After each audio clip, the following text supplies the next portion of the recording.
ഞങ്ങളുടെ മോളെ അനാവശ്യമായി ബലാത്കാരം ചെയ്ത് പിടിച്ചു വച്ചിരിക്കുക. ബലാത്കാരോ? സഹദേവൻ സംസാരിക്കണ്ട, ഞാൻ പറയാം. സർ, എന്റെ മകളെ ഏട്ടനെ അറസ്റ്റ് ചെയ്തു എന്നറിഞ്ഞു. അവർ നിരപരാധികളാണ്. അത് തീരുമാനിക്കേണ്ടത് നിങ്ങളല്ല. ഇവിടെ നിയമമുണ്ട്, നിയമപാലകരുണ്ട്. എന്റെ മോൾ ആരെയും തട്ടിക്കൊണ്ട് പോവില്ല. പോയി എന്നുള്ള സാക്ഷിമൊഴിയിലാണ് അറസ്റ്റ് ചെയ്തിരിക്കുന്നത്. എങ്കിൽ ജാമ്യത്തിൽ വിട്ടേക്കണം. എപ്പോ വേണമെങ്കിലും ഞങ്ങൾ കൊണ്ടുവന്നോളാം. ഇത്രയും വലിയ കുറ്റം ചെയ്തോന്ന് സംശയിക്കുന്നവരെ ഞാൻ ജാമ്യത്തിൽ വരണോ?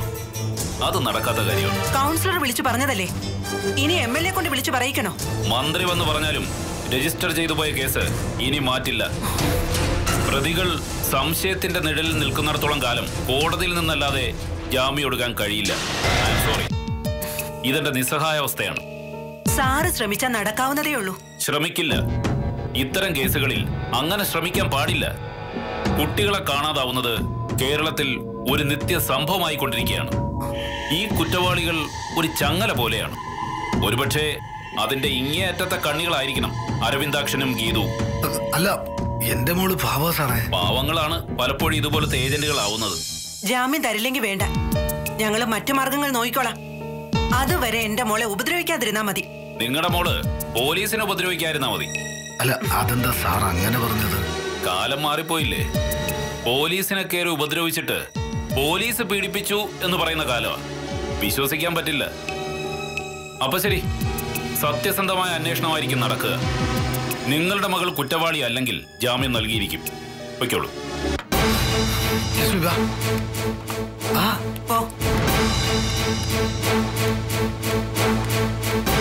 ഹലോ, യെസ്, അതെ, ആ ഫയലുകൾ എടുത്തോളൂ.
ആ വേലായനും കവലക്ഷിയൊക്കെ പുറത്തു നിൽക്കുന്നു. അമ്മയെ കാണണമെന്ന് പറഞ്ഞു. എന്താ കാര്യം? ഞാൻ വിളിച്ചിട്ട് വന്നതാ അവര്. എന്തിന്? അച്ഛന് പലിശക്കാശ് കൊടുക്കാതെ കാല് പിടിച്ച് നടക്കുന്നവരാ അവര്. അവരുമായിട്ട് അമ്മയ്ക്ക് എന്താ ബന്ധം? ബന്ധമില്ലായിരുന്നു, ഇനിയാ ബന്ധം ഉണ്ടാക്കാൻ പോകുന്നത്. ഇതൊക്കെ എന്തിനാ അമ്മ എടുത്തേ? ഓക്കെ, അച്ഛൻ വാങ്ങിച്ചു വെച്ചിരിക്കുന്ന ഡോക്യുമെന്റ്സാ. ഈ അലമാരയുടെ താക്കോൽ എവിടെ നിന്ന് കിട്ടി അമ്മയ്ക്ക്? നീ ഇതെല്ലാം കൂടെ ഒന്നിച്ച് ചോദിച്ചാൽ ഞാൻ എന്ത് ചെയ്യും? ഈ ഡോക്യുമെന്റ്സ് ഒക്കെ അമ്മ എടുക്കുന്ന എന്തിനാ? അത് പറ. പുറത്ത് നിൽക്കുന്നവരൊക്കെ പാവങ്ങളാ മോനെ. ഇതൊക്കെ അവർക്ക് തിരിച്ചു കൊടുക്കണം. അപ്പൊ അച്ഛന്റെ കാശ്? ഒരുപാട് പലിശ വാങ്ങിയതല്ലേടാ. ഇനി അവര് തരുന്നെങ്കിൽ തരട്ടെ, ശാപം വാങ്ങിച്ചു വെക്കണ്ട. അമ്മേ, ഇതെന്താ അക്രമമായി കാണിക്കുന്നേ? ഇത് കൊണ്ടുപോകരുത്. നീ പോടാ ചെറുക്ക, മാറി നിൽക്കങ്ങോട്ട്. അമ്മേ, അമ്മേ, അമ്മ ഇതൊക്കെ പ്രശ്നം കേട്ടോ. അച്ഛന്റെ ലക്ഷ്യങ്ങളാ. നീ ഒന്നും മിണ്ടാതിരിക്കേ. എന്താ ചെയ്യേണ്ടത് എനിക്കറിയാം.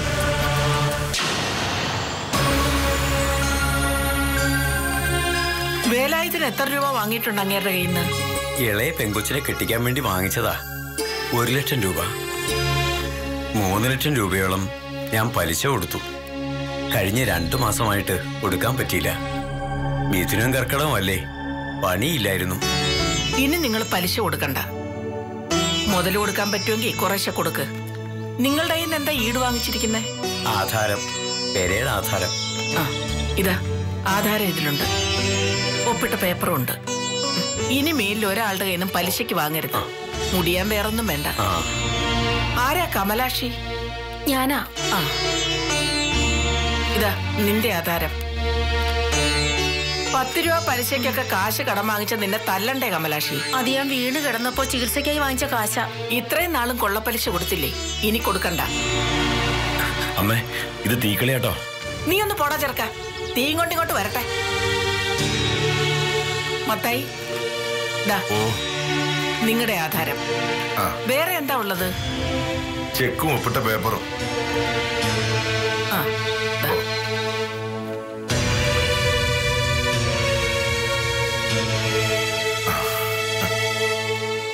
നിങ്ങളുടെ പേരെന്താ? ജോസഫ്.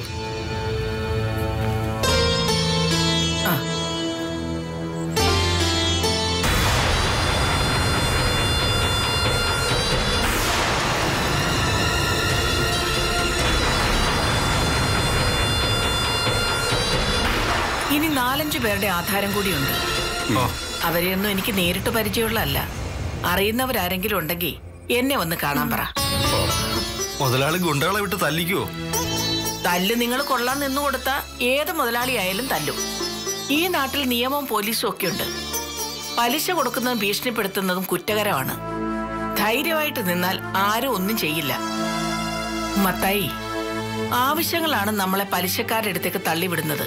നിങ്ങളുടെ വിയർപ്പും കണ്ണീരുമാണ് പലിശയായിട്ട് നിങ്ങൾ കൊടുത്തു തീർക്കുന്നത്. കഴിയുന്നതും കൊള്ളപ്പലിശക്കാരുടെ കയ്യിൽ തലവെച്ചു കൊടുക്കാതിരിക്കാൻ ശ്രമിക്കുക. സാവിത്രിയമ്മേ, നിങ്ങളിപ്പോ ഞങ്ങൾക്ക് ദൈവം ഇറങ്ങി വന്നതുപോലെയാ.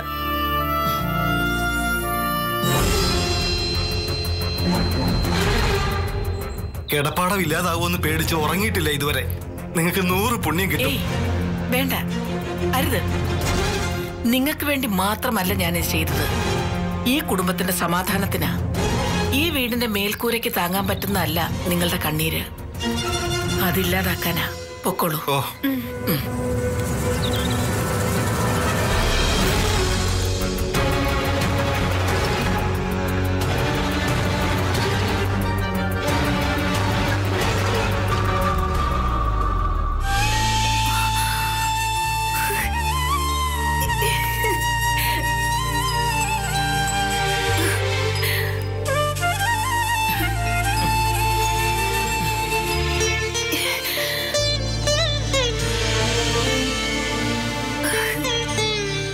സർ, എന്തെങ്കിലും വിവരം കിട്ടിയോ? ശ്രമിക്കുന്നുണ്ട്.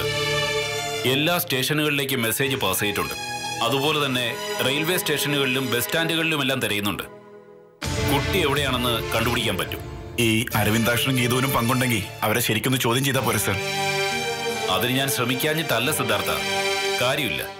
തിരിച്ചും മറിച്ചുമൊക്കെ ഞാൻ ചോദിച്ചു. രണ്ടുപേരെയും മാറ്റി നിർത്തി പ്രത്യേകം ക്വസ്റ്റ്യൻ ചെയ്തു. അവർക്ക് കൂടുതലൊന്നും അറിയില്ല. അയാളുടെ കയ്യിൽ കുറച്ച് തരികിടകളുണ്ട്. കുട്ടിയെ അംബികയെ ഒഴിവാക്കാൻ അയാൾ ശ്രമിച്ചിട്ടുമുണ്ട്. പക്ഷെ ഈ കേസിൽ അയാളുടെ ഇൻവോൾവ്മെന്റ് ഇല്ലെന്നാണ് എനിക്ക് തോന്നുന്നത്. എന്നാലും സാധ്യതകൾ തള്ളിക്കളയണ്ട, നോക്കാം. സർ, ഇതിപ്പം മോളുടെ കാര്യം മാത്രമല്ല, എൻ്റെ അനിയത്തിയുടെ അവസ്ഥ വളരെ പരിതാപകരമാണ്. ഗോപമോൾക്ക് വേണ്ടി മാത്രം അവളുടെ ജീവിതം. മോൾക്ക് എന്തെങ്കിലും സംഭവിച്ചാൽ ഒപ്പം അംബികയ്ക്ക് എന്തെങ്കിലും സംഭവിക്കും. എല്ലാ അമ്മമാരും കുട്ടികളെക്കുറിച്ച് ഓവർ സെന്റിമെന്റലാണ്. അതെനിക്ക് മനസ്സിലാവും. ഇനി ഞാൻ സിദ്ധാർത്ഥനോട് മാത്രമായിട്ടൊരു കാര്യം പറയാം. കുട്ടിയെ തട്ടിക്കൊണ്ടുപോയതാണെങ്കിൽ, അത് വൈരാഗ്യം കൊണ്ട് ആരെങ്കിലും ചെയ്തതാണെങ്കിൽ കണ്ടുപിടിക്കാൻ പറ്റും. അതായത് കുട്ടിയെ അപകടപ്പെടുത്തിയിട്ടില്ലെങ്കിൽ കുട്ടി നമ്മുടെ കയ്യിലെത്തും. മറുവശമാണ് പേടിക്കേണ്ടത്. അതായത് ഒരു വൈരാഗ്യവും ദേഷ്യവും ഇല്ലാതെ കൈ കിട്ടിയ കുട്ടിയെ തട്ടിയെടുത്തതാണെങ്കിൽ സൂക്ഷിക്കണം. അത് കുട്ടികളെ പല രാജ്യങ്ങളിലേക്ക് കച്ചവടം ചെയ്യുന്ന വൻ റാക്കറ്റുകളാണ്. അവരെ പിടികൂടാൻ ബുദ്ധിമുട്ടായിരിക്കും. എന്നുവെച്ചാ രാജ്യം വിട്ടു പോയിരിക്കോ? കൊണ്ടുപോയേക്കാം. സിദ്ധാർത്ഥൻ 1 മാസത്തെ പത്രം എടുത്ത് നോക്കൂ. കാണാതായി എന്ന് പറഞ്ഞ് ഒരു 5-6 കുട്ടികളുടെയെങ്കിലും ഫോട്ടോയും ഡീറ്റെയിൽസും ഉണ്ടാവും. ഇതൊക്കെ എവിടെ പോകുന്നു, എന്ത് ചെയ്യുന്നു, അതൊന്നും ആരും തിരക്കാറില്ല. തിരക്കുകൾക്കിടയിൽ നമുക്കതിനൊന്നും സമയം കിട്ടാറില്ല. നഷ്ടപ്പെട്ട കുടുംബത്തിന് മാത്രമാണ് അതിന്റെ വേദന. ഞാൻ പറഞ്ഞു വന്നത് സിദ്ധാർത്ഥന് മനസ്സിലായോ? മനസ്സിലായി സർ. അങ്ങനെയൊന്നും സംഭവിക്കാതിരിക്കട്ടെ. പ്രാർത്ഥിക്കാനല്ലാതെ നമുക്ക് എന്താ ചെയ്യാൻ പറ്റുക, അല്ലേ?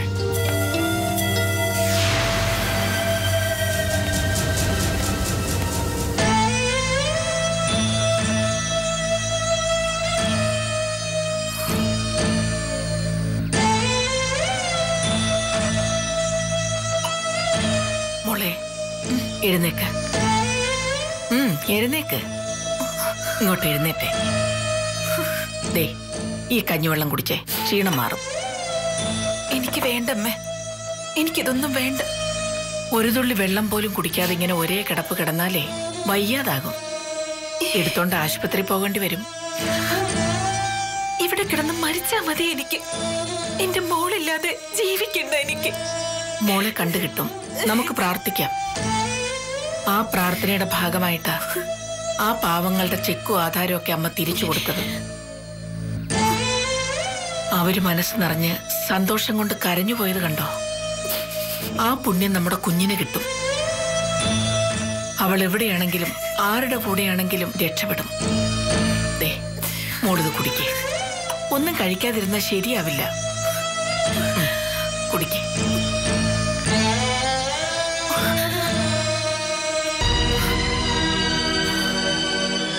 അത് എന്റെ മോളിപ്പോ എന്തെങ്കിലും കഴിച്ചു കാണൂ.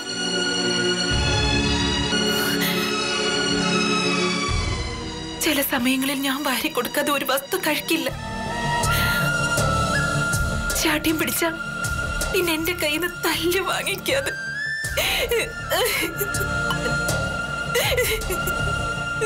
കരയാതെ മോളെ, കുഞ്ഞിനൊന്നും സംഭവിക്കില്ല. നമുക്ക് തിരിച്ചു കിട്ടും. ഈശ്വരൻ നമ്മളെ കൈവിടിയില്ല. എനിക്ക് ഈശ്വരനിലുള്ള വിശ്വാസമൊക്കെ പോയി അമ്മ. ജനിച്ച കാലം മുതൽ ഇന്നീ നിമിഷം വരെ നഷ്ടങ്ങൾ മാത്രമേ എനിക്ക് ഉണ്ടായിട്ടുള്ളൂ. ഈ ജന്മം കൊണ്ട് എനിക്കും പ്രയോജനമില്ല, ആർക്കും പ്രയോജനമില്ല. കോപമോളായിരുന്നു എന്റെ ജീവിതത്തിലെ ഏക പ്രതീക്ഷ. അത് നഷ്ടപ്പെട്ട ഈ ജീവിതം ഞാൻ അങ്ങ് അവസാനിപ്പിക്കും. എന്തിനാ വെറുതെ ജീവിച്ചിരിക്കുന്നത്? അങ്ങനെ ദൈവദോഷമൊന്നും പറയരുത്. മരണമാണോ എല്ലാത്തിന്റെയും പ്രതിവിധി? അല്ല, പക്ഷെ ജീവിതത്തിൽ പ്രതീക്ഷിക്കാൻ ഒന്നുമില്ലാതാവുമ്പോ മരിക്കുന്നതല്ലേ നല്ലത്. ഒന്നിനും പ്രതിവിധിയായിട്ടൊന്നുമല്ല, എല്ലാം എരിഞ്ഞടങ്ങിയത് തീരെ.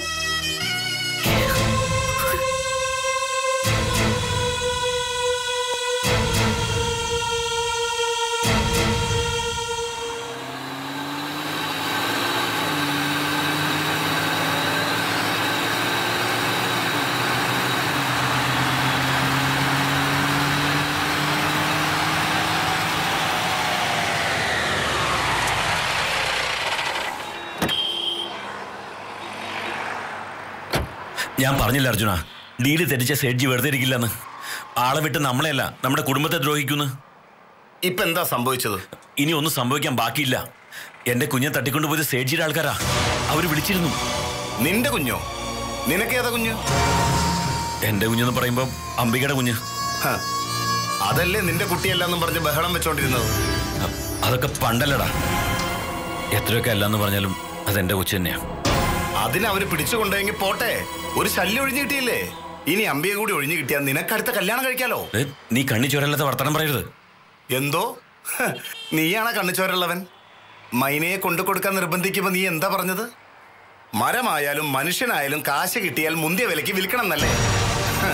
അക്കണക്കിന് നോക്കുമ്പോ ആ കൊച്ചിനെ അവർ കൊണ്ടുപോകട്ടടാ. ഒരു കാശും തിരിച്ചു കൊടുക്കണ്ടല്ലേ നീ? നിനക്ക് അങ്ങനെയൊക്കെ പറയാം. നമ്മളോടുള്ള വൈരാഗ്യത്തിന് അവരെ കൊച്ചിനെ കൊല്ലാനും മടിക്കില്ല. കൊല്ലൊന്നുമില്ല. അതാ അവര് ഭീഷണിപ്പെടുത്താൻ വേണ്ടി ആ കുട്ടിയെ തടഞ്ഞു വെച്ചിരിക്കുന്നത്.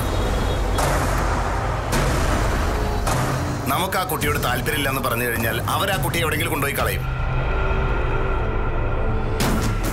ഭാഗ്യമുണ്ടെങ്കിൽ നമുക്ക് തന്നെ തിരിച്ചു കിട്ടും, അല്ലെങ്കിൽ എവിടെയെങ്കിലും കിടന്ന് ചാവും. രണ്ടായാലും എനിക്കൊരു പോലെ. നിന്നെ പോലെ അല്ലല്ലോ ഞാൻ. ഓ, നീ കൊച്ചിന്റെ അച്ഛനാണല്ലോ, രക്ഷിച്ചല്ലേ പറ്റൂ. ശരി, ഞാനെന്ത് വേണം? നമുക്ക് അവരൊന്ന് പോയി കാണണം. കണ്ടിട്ട്? കാണണം. ഏത് വിധേനയും കുട്ടിയെ തിരിച്ചെടുക്കണം. നീ എനിക്കൊപ്പം നിൽക്കില്ലേ? ഞാൻ കൂടെ ഉണ്ടാവുന്ന നേരത്തെ പറഞ്ഞില്ലേ? ഒരു കൂട്ടുകെട്ടും പാതി വഴിക്കിട്ടേച്ച് പോയില്ല അർജുനൻ, പ്രത്യേകിച്ചും അപകടം വരുന്ന സമയത്ത്. എന്താ അവരുടെ ഡിമാൻഡ്? ഒന്നുകിൽ മൈന, അല്ലെങ്കിൽ കോടികളാ ചോദിക്കുന്നേ. മൈന എന്തായാലും അവർക്ക് കിട്ടില്ല. പിന്നെ കോടികൾ അതിപ്പം നമ്മുടെ കയ്യിൽ ഇല്ല താനും. അപ്പൊ എന്ത് ചെയ്യും? മിനിമം നമ്മുടെ തടി കേടാകാതെ നോക്കണം. അതിന് ആ കൊച്ചിനെ വിട്ടുകൊടുക്കുന്നതാ നല്ലത്. എന്തായാലും ഒന്ന് പോയി നോക്കാം അർജുന, എന്നിട്ട് തീരുമാനിക്കാം.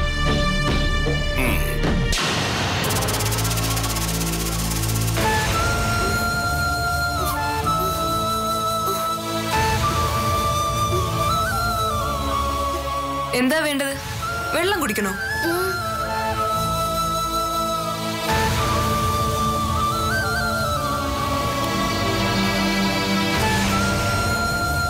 കെട്ടഴിക്കാം, പക്ഷെ ഒച്ച വയ്ക്കരുത്.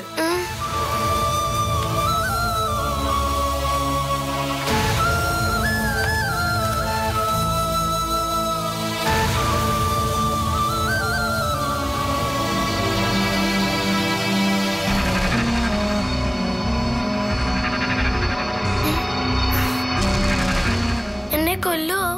നിന്റെ ആൾക്കാര് കാശുമായിട്ട് വന്നാ ഒന്നും ചെയ്യില്ല. വന്നില്ലെങ്കിൽ എന്നെ ഒന്നും ചെയ്യല്ലേ. എനിക്ക് എന്റെ അമ്മയടുത്ത് പോയാ മതി. മിണ്ടരുത്. മിണ്ടിയ കൊള്ളു എന്റെ കയ്യിൽ. ചെയ്യണ്ട. ആവശ്യപ്പെട്ട പണം കൊണ്ടുവന്ന് തന്നാൽ കുട്ടിയെ മടക്കി കൊടുക്കണം.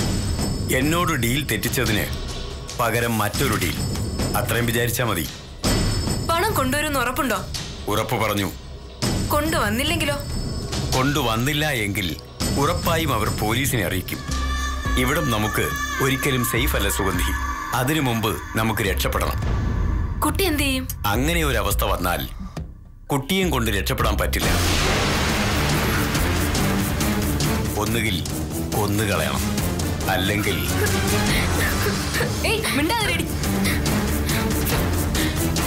അല്ലെങ്കിൽ എവിടെയെങ്കിലും കൊണ്ടുപോയി കളയണം. ഈ ബുദ്ധിയോടെയല്ല, ബുദ്ധി കലങ്ങണം. നമ്മളെയോ നമ്മുടെ ബന്ധങ്ങളെയോ കുറിച്ച് ഒന്നും പറയാൻ കുട്ടിക്ക് കഴിയരുത്. ആദ്യം പണം കൊണ്ടുവരുമെന്ന് നോക്കട്ടെ, ബാക്കി പിന്നീട് ആലോചിക്കാം.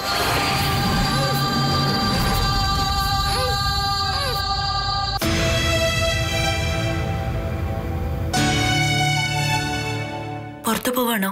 പോണം. ഇപ്പൊ പുറത്തു പോകുന്നത് കുറച്ച് കാര്യങ്ങളുണ്ട്, അത് വ്യക്തിപരമാ. എന്നോട് പറഞ്ഞൂടെ? എനിക്കൊരു പെങ്ങളുണ്ട്, അംബിക. അറിയാമോ? അവളുടെ കുട്ടി മിസ്സിംഗാ. അതറിയാമോ? അറിയാം. ഈ ജീവിതത്തിൽ നിന്റെ ഏറ്റവും വലിയ ആഗ്രഹം ഒരു കുഞ്ഞുണ്ടാവുക എന്നുള്ളതാ, ശരിയല്ലേ? അതും ഇതുമായിട്ട് ബന്ധമുണ്ട്. നിനക്കൊരു കുഞ്ഞുണ്ടായി നീ അതിനെ താലോലിച്ച് കഴിയും മുമ്പ് ആരെങ്കിലും കട്ടെടുത്തോണ്ട് പോയാ നിന്റെ അവസ്ഥ എന്തായിരിക്കും? ഞാൻ മരിച്ചു പോവും. അതെ, സങ്കടം സഹിക്കാൻ വയ്യാതെ നീ നെഞ്ചുപൊട്ടി മരിക്കും. കാരണം ഒരമ്മയ്ക്കും തന്റെ കുഞ്ഞോളം പ്രിയപ്പെട്ട ആരും ഈ ഭൂമിയിൽ ഉണ്ടാവില്ല. അംബിക ഈ അവസ്ഥയില. താലോലിച്ച് കഴിയും മുമ്പേ ആരുടെയോ കയ്യിൽ അകപ്പെട്ടു പോയ ആ കുഞ്ഞിനെ എങ്ങനെയെങ്കിലും കണ്ടുപിടിക്കണം. ഞാനൊന്നുകൂടെ സ്റ്റേഷനിൽ പോയിട്ട് വിവരം തിരക്കട്ടെ. സിദ്ധു, എന്നോടൊന്നും ചോദിക്കാനില്ലേ സിദ്ധുവിന്? ഇല്ല. ഉണ്ട്, എനിക്കറിയാം. ഞാനൊരു തെറ്റ് ചെയ്തിട്ടുണ്ട്. സാരമില്ല, നമ്മൾ ചെയ്തത് തെറ്റാണെന്ന് ബോധ്യപ്പെടുന്നത് തന്നെ ഒരു വലിയ പ്രായശ്ചിത്തമാ. ഈ അവഗണന എനിക്ക് സഹിക്കാനാവാത്തത്. എന്നോടൊന്ന് ദേഷ്യപ്പെട്ടൂടെ സിദ്ധാർത്ഥന്? ബഹളം വെക്കുകയും തല്ലുകയും ചെയ്യുന്ന ഭർത്താക്കന്മാരുടെ കൂട്ടത്തിൽ പെടില്ല ഞാൻ. അതാ ഇതിലും ഭേദം. അംബിക ഫോണിൽ വിളിച്ചപ്പോ ഞാൻ അറ്റൻഡ് ചെയ്തിരുന്നു. കുട്ടിയെ കാണാനില്ലെന്ന് പറഞ്ഞപ്പോ അതിത്ര സീരിയസ് ആയിരിക്കുമെന്ന് വിചാരിച്ചില്ല. പിന്നെ അപ്പോഴത്തെ ആ മൂഡില് സിദ്ധുവിനൊപ്പം പുറത്തു പോകാനുള്ള സന്തോഷത്തിലായിരുന്നു ഞാൻ. ആ സന്തോഷം കളയാൻ തോന്നിയില്ല സിദ്ധു.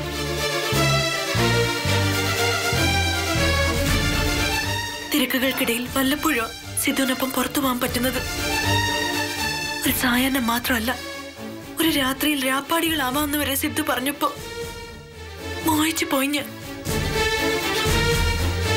തെറ്റായിപ്പോയി, ക്ഷമിക്കും.